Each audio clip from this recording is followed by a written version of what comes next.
ఒకటి అనిపిస్తూ ఉంటుంది. నువ్వే డీసెంట్ అనుకుంటే అతనికి డీసెన్సీకే బాబు. మరి ఇంత క్లాస్ ఫ్యామిలీ ఏంటా బాబు? గౌతమ్ అమ్మాయి సితారా. సితారా సితారా. ఎవరు క్యాటు ఎవరు బ్రాటు? గౌతమ్ క్యాటు, సితారా బ్రాట్. మీ అమ్మ పోలిక కదా ఆవిడ? అమ్మ పోలిక పాప, బట్ తాట తీసేస్తుంది.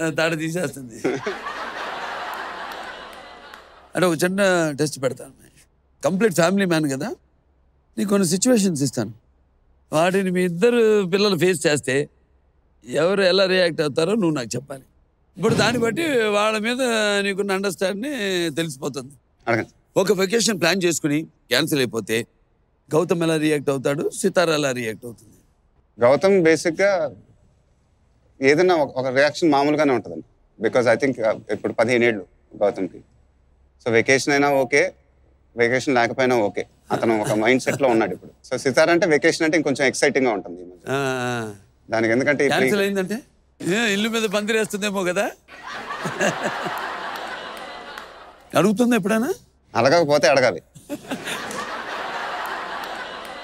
ఇప్పుడు ఎగ్జామ్స్ లో మార్కులు తక్కువ వచ్చినప్పుడు ఎవరికి ఫీల్ అవుతారు? అది నాకు సంబంధం లేదండి, నమ్రతనే మొత్తం. ఆ సెక్షన్ హోమ్ మినిస్టర్ గారి సెక్షన్ అంతే మొత్తం. సో మార్కులు ఏమన్నా తక్కువ వచ్చినాయంటే ఫైనల్ గా నమ్రత నాకు వచ్చి చెప్పుద్ది, వెళ్ళి వాళ్ళతో మాట్లాడు, ఎందుకంటే నా మాట వింటలేదని. ఫైనల్ గా నేను వెళ్ళి నవ్వుతావు ఎప్పటిలాగే, నవ్వి కొంచెం ఏదో నటిస్తా, కొంచెం బాగా చదువు, ఎందుకంటే కరెక్ట్ కాదు. ఈ షో చూస్తే నీ నటన తెలిసిపోతుంది వాళ్ళకి. అసలు నీ మాట వింటుందా లేకపోతే వింటున్నట్టు నటిస్తుందా? సితారా అంటే ఇక మాట్లాడలేమండి, అది వింటే వింటది లేదా విందవు, సరెండర్ అంతే. ఇప్పుడు టైమింగ్స్ పెడతామా? ఈ పొద్దున్న ఇంటికి వస్తా, ఇంటికి వెళ్ళిపోవాలి. షూటింగ్ అండి అంటే 6 దాకా పని చేస్తాను సార్, ఫుల్ ఎనర్జీ ఉంటుంది. 6 తర్వాత కూడా ఉంటాను, కానీ నిద్ర వచ్చేస్తూ ఉంటుంది, అదొకటే ప్రాబ్లం సార్. ఎప్పుడైనా మీ సినిమా వాళ్ళకి నచ్చకపోతే గౌతమ్ ఎలా రియాక్ట్ అవుతాడు, పాప ఎలా రియాక్ట్ అవుతుంది? వాళ్ళు ఇప్పుడు పెరుగుతున్నారు కదండి, సో ఇప్పుడు జాగ్రత్తగా చేయాలేమో సినిమాలని నా ఫీలింగ్ అండి. ఎందుకంటే వాళ్ళకి ఇప్పుడు అర్థం అవుతుంది సినిమాల గురించి. బట్ కొన్ని సినిమాలు వాళ్ళకి నచ్చిన సినిమాలు చూసి స్ట్రైట్ గా మొహమే చెప్పేస్తారండి. సో 1-2 సినిమాలు చూసి ఏంటి సినిమా ఎలా ఉందంటే అసలు బాగాలేదని చెప్పేసి వెళ్ళిపోతారు. సో వాళ్ళు చూసేటప్పుడు నిజంగా చాలా టెన్షన్ గా ఉంటుంది నాకు. అంటే ఫ్యాన్స్ కంటే ముందు ఫ్యామిలీకి ఆన్సర్ అంతే కదండి. సో వాళ్ళు ఎంజాయ్ చేస్తే కొంచెం హ్యాపీగా ఉంటుంది. మరి వాళ్ళిద్దరు ఎప్పుడైనా గొడవ పడతారా, ఫైట్ చేసుకుంటారా? అంటే చిన్నవి సార్, అనేక ఉంటాయి, చాలా ఉంటాయి. ఇప్పుడు ఫ్లైట్ లో వెళ్తున్నాం, విండో సీటు గౌతమ్కి ఉంటుంది, ఐల్ సీటు సితారాకు ఉంటుంది. నాకు విండో సీట్ కావాలని అడుగుద్ది. ఫైనల్ గా ఎప్పుడు నాకే కావాలని ఇదా ఉంటుంది, ఎప్పుడు తన మాట వింటున్నారంటే నాడు అలుగుతాడు. అలా గొడవలు జరుగుతూ ఉంటాయండి అప్పుడు. బట్ అది క్యూట్ గా ఉంటుంది చూడటానికి కూడా. ఇప్పుడు కృష్ణ గారు అంటే ధైర్యానికి డెఫినేషన్.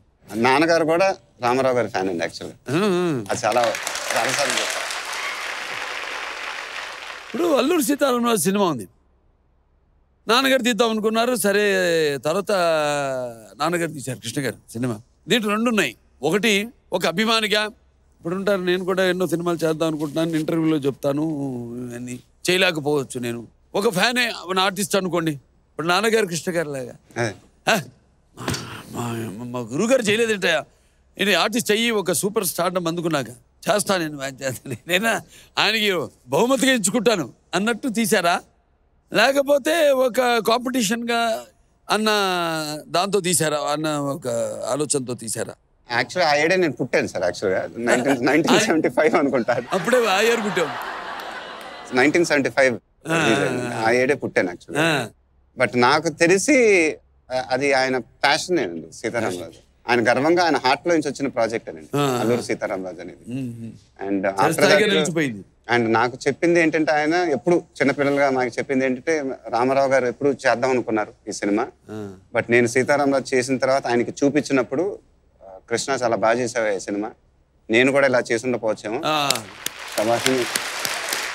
అది మేమందరం పిల్లలుగా అది విన్నప్పుడు అది ఎప్పుడు మర్చిపోలేము. హెయిర్ రైజింగ్ మూమెంట్స్ అవన్నీ, హెయిర్ రైజింగ్ మూమెంట్స్.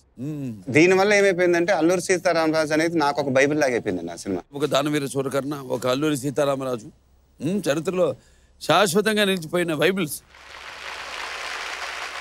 చిన్నప్పుడు నువ్వు చాలా నాటి కిడ్ అని విన్నాను. నేను I will take you back in time. Aditya 369 నేను ఒక్కొక్క ఫోటో ప్లే చేస్తాను, దాని వెనక స్టోరీ మీరు నువ్వు చెప్పాలి.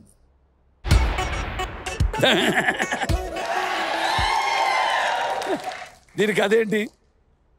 అది నాకు వింతగానే ఉందండి ఆ ఫోటో చూస్తే.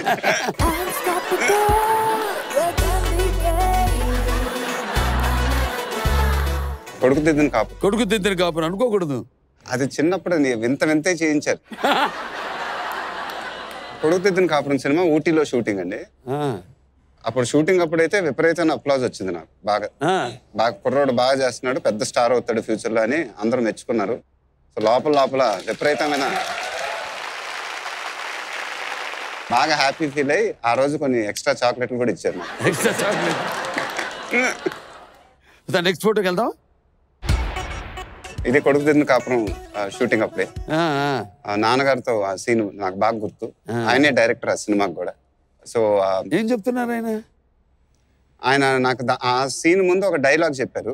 సో ఈ డైలాగ్ ఇలా చెప్పాలరా అని చెప్పి ఆయన బైక్ వెనకాల నుంచొని చెప్పు ఇలా అని చెప్పి కెమెరా కూడా ఆయనే చెప్పేసి నేను ఇమీడియట్ గా ఆయన చూసి డైలాగ్ చెప్పానండి. ఆయన తర్వాత కట్ చెప్పి చాలా బాగా చెప్పాడు అని చెప్పి నెక్స్ట్ స్టార్ట్ అని చెప్పారు. అమ్మా ఎంత ధైర్యమే బాబు. అంటే ఒకటి మీ నాన్నగారు కళ్ళలో చూసి చెప్పావు డైలాగ్. అంటే నాకు అలవాటు అయిపోయిందండి అప్పటికి. అలవాటు అయిపోయింది. లైఫ్ లో నా అంత లక్కీయెస్ట్ ఎవరు ఉండరండి, ఎందుకంటే ఆయనే నా టీచర్ ఆ రోజు. నెక్స్ట్ పిక్చర్కి వెళ్దాం. Throw the next picture please. Priya అండి, మా youngest sister. Sudheer Babu wife. Sudheer Babu wife. నా పుట్టినరోజు పండుగ అనుకుంటాండి. అప్పుడు మా అందరికి ఎవ్రీ బర్త్డే ఫంక్షన్ గ్రాండ్ గా జరిగేది. అందరు వచ్చి మొత్తం డబ్బులు ఇచ్చేవాళ్ళు, 2000, 3000, 1000 రూపాయలు. సో బాగా విపరీతంగా ఎదురు చూసేవాడు. డబ్బులు ఏం చేసేవాడు అంటే తర్వాత ఆ డబ్బులన్నీ అమ్మమ్మ గారు తీసేసుకొని మళ్ళీ పెట్టుకునేవాడు. అది ఇంకో స్టోరీ. అదో స్టోరీయా?